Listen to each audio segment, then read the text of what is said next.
Allez, c'est parti. Aujourd'hui, on va s'attaquer à un petit mystère du quotidien, la radio. Comment une information, que ce soit une voix ou une chanson, peut-elle bien traverser les airs pour arriver jusqu'à nos oreilles? C'est ce qu'on va décortiquer ensemble.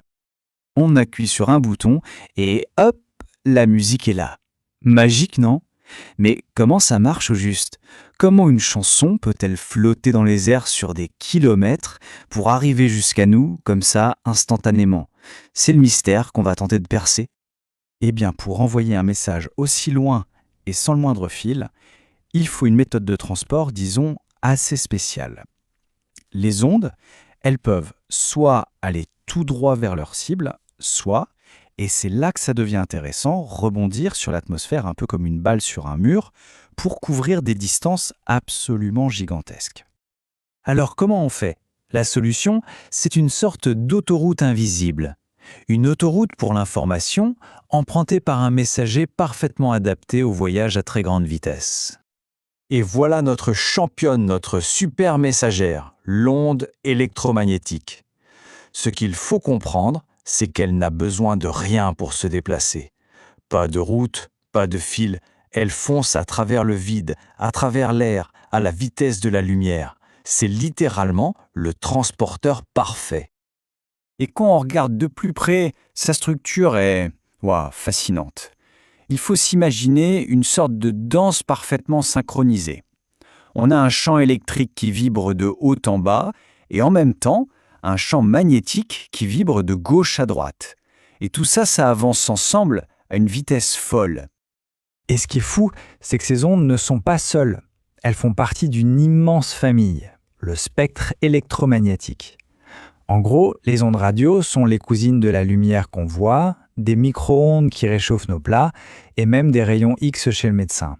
La seule chose qui les différencie, c'est leur taille, leur longueur d'onde. Bon, à ce stade, on pourrait se dire facile. On transforme le son en onde et on l'envoie.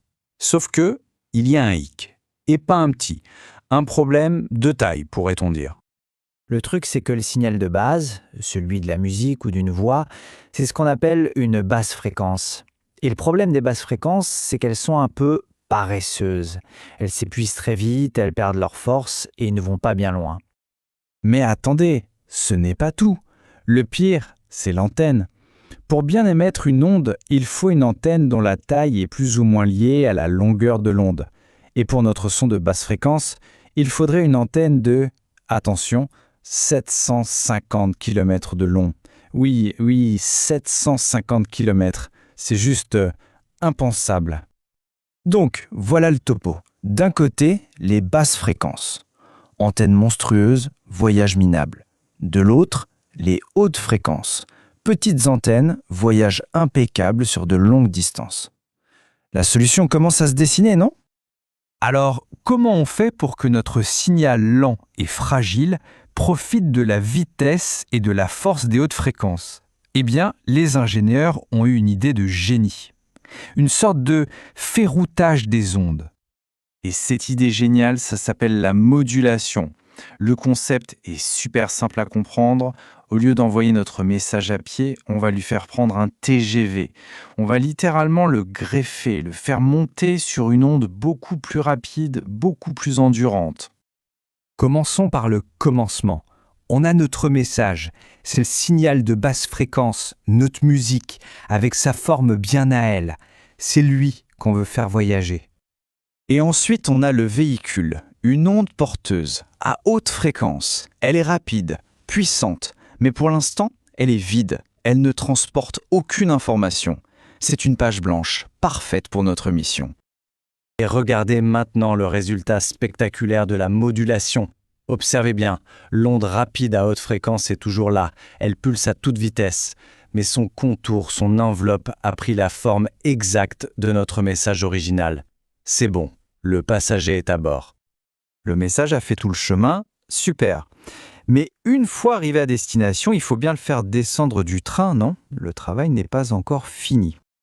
Le récepteur radio doit donc faire exactement l'inverse de ce qui a été fait au départ. Il doit délicatement extraire le message de son véhicule. Et ce processus, logiquement, s'appelle la démodulation. Et ça se passe en 2 étapes assez simples. D'abord, le récepteur va lire le contour de l'onde, cette fameuse enveloppe qui porte l'information. Ensuite, il va faire le ménage. Il élimine complètement l'onde porteuse à haute fréquence pour ne garder que le message, pur et net. Et voilà, la magie opère. À gauche, on voit le signal compliqué qui est arrivé à l'antenne. Et à droite, une fois la démodulation terminée, on retrouve notre signal d'origine, nickel, parfaitement clair. Il est prêt à être transformé en son. Allez, un petit récapitulatif de ce voyage incroyable du micro du studio jusqu'à nos oreilles. Voilà toute la chaîne. L'info de départ est mixée avec une onde porteuse. C'est la modulation. Le signal voyage. À l'arrivée, le récepteur fait le tri. C'est la démodulation. Et enfin, on reçoit l'information. Un périple complètement invisible, mais d'une logique implacable. Et le plus fou dans tout ça, c'est que cette technique, cette danse invisible des ondes, elle a plus de 100 ans. C'est le principe qui est derrière la radio, bien sûr, mais aussi la télé, le Wi-Fi, le Bluetooth, nos téléphones, tout. Alors la vraie question, c'est qu'est-ce qu'on enverra demain grâce à ce messager invisible ?